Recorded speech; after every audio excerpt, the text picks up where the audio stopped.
Picture this. The sun is rising, casting this beautiful warm golden light over the vibrant streets of Punjab. The date is April 13th, 1919. Now on the surface, this is just a day of pure joy, a massive celebration of life and nature's bounty. But we know the chilling truth, right? This seemingly perfect spring morning is slowly, inexorably ticking toward an event that will completely shatter the soul of a nation. It's destined to become history's most painful chapter. So let's dive right into this dark prelude. Welcome back to our explainer of this dark moment in history. Today we're plunging straight into part 2 of the Jallianwala Bagh Massacre. We're going to build a minute-by-minute, truly cinematic recounting of the tragedy's prelude. We'll look at the exact timeline, the highly specific geography of the location, and the crucial, fatal decisions that were made that afternoon. By using the facts documented in our historical sources, we're going to strip away the decades and place you right there on the ground as a devastating trap is slowly set. Let's set the stage. Section 1. A festival of joy, celebrating Baisakhi and the new harvest. To truly grasp the horror of what's about to happen, you first have to understand just how innocent this morning was. It was Baisakhi. That's a beautiful, vibrant festival celebrating the new harvest. It's a time for gratitude, community, fresh beginnings. The city streets were literally overflowing with life. You had farmer families who had traveled miles from distant villages just to reach the city. It was a holy day, a day meant to bow heads and pray at the local gurdwaras. The markets were bustling, totally alive, filled with the innocent smiles of kids running through the crowds holding their parents' hands. And what's absolutely crucial to realize here is that among these packed, joyful streets, not a single person had any idea about the nightmare that was about to unfold in just a few short hours. Section 2. The Silent Rebellion. Growing anger against the Rowlatt Act.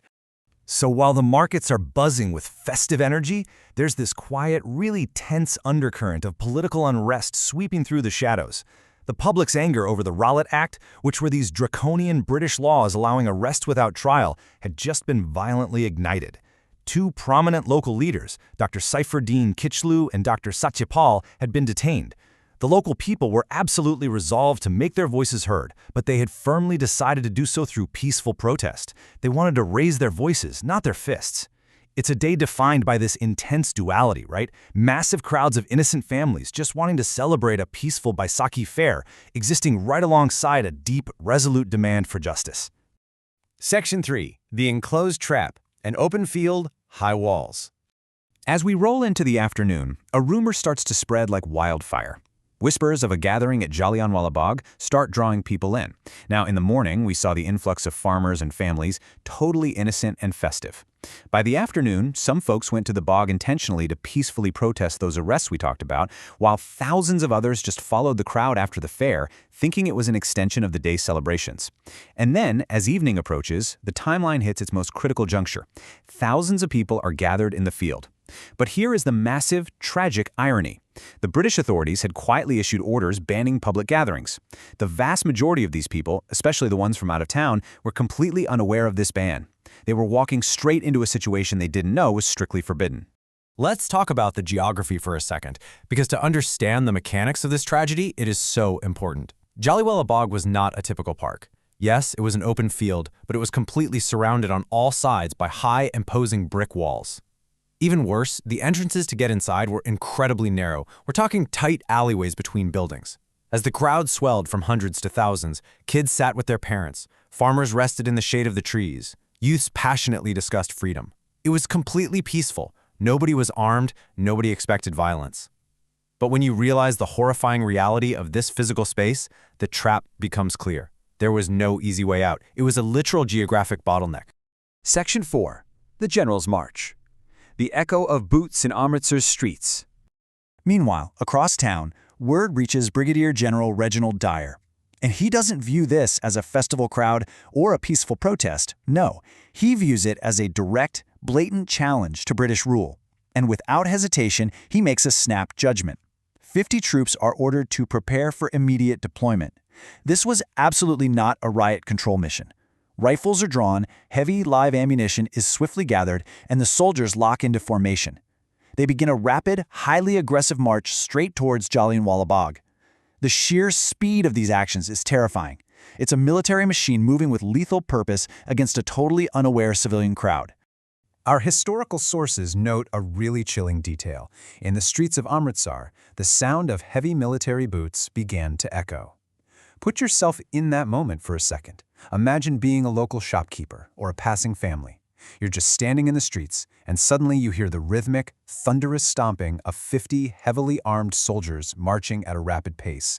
People watched in fear and utter confusion.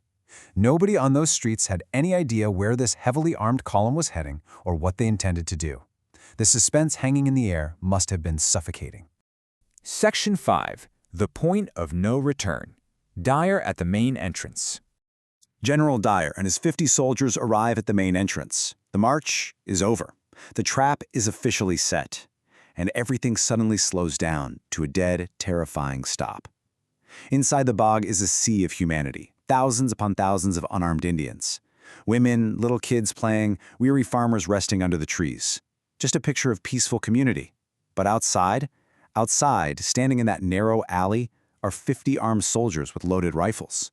The sheer disparity in power and intent in this single moment is absolutely chilling. Dyer doesn't hesitate. He gives the command. The soldiers push their way right through that narrow, claustrophobic passage. They step into the open field and immediately spread out, forming a rigid, armed line right next to the entrance. By doing this, they effectively seal off the main exit. That's it. The crowd is now entirely boxed in by the high walls and a line of 50 loaded rifles.